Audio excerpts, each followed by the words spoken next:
I know you want to set it off, child of God, but do not set it off. Keep your composure. Today, I'm going to talk to you again about the story of Abigail and Nabal. You know, King David was there to help Nabal even when he didn't realize he was naked and needed to be clothed.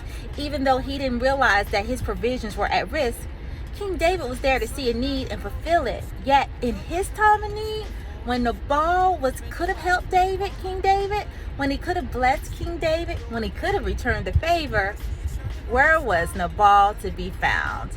Nowhere. In fact, he insulted the very person that was sent to help him. So today, child of God, we're talking about how to keep your composure, how to give everything to God and not get caught up in your emotions when people that you have done good to, when people you have supported, encouraged, even when they didn't realize they needed it, are not there in your time of need. Let's talk about it.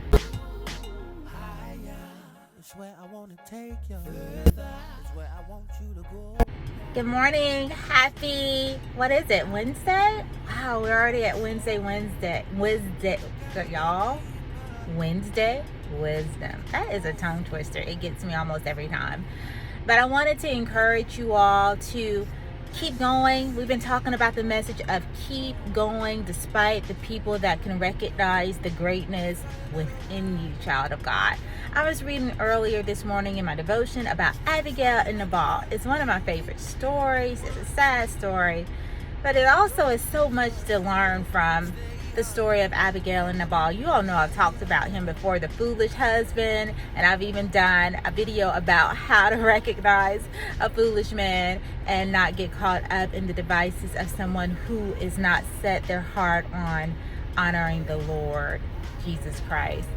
So anyways, I was there again, and Abigail was such a discerning woman. She was such a graceful woman.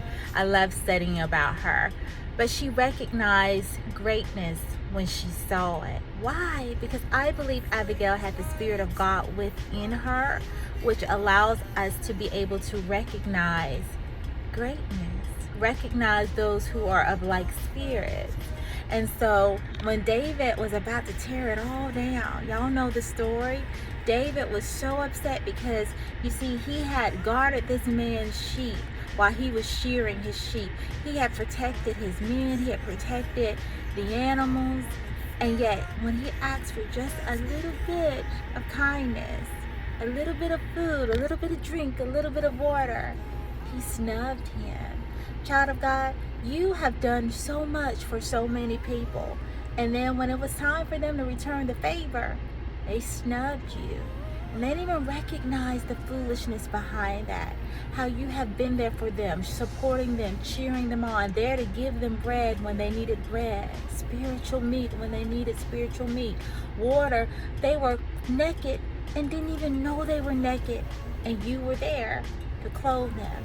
But in your time of need, they turned their back on you.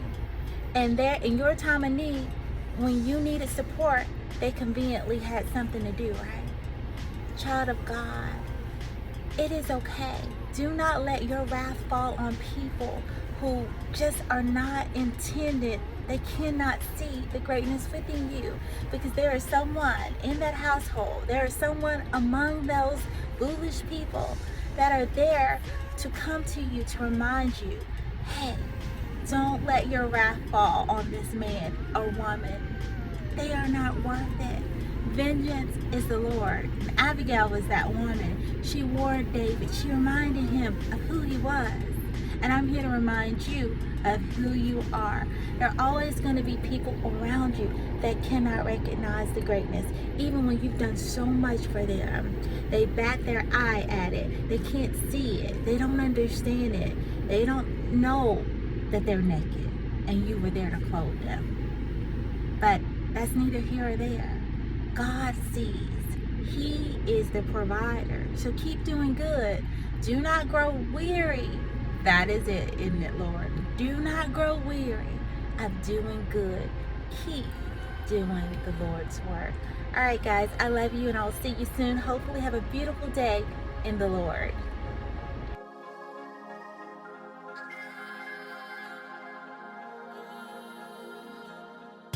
saved, been prayed.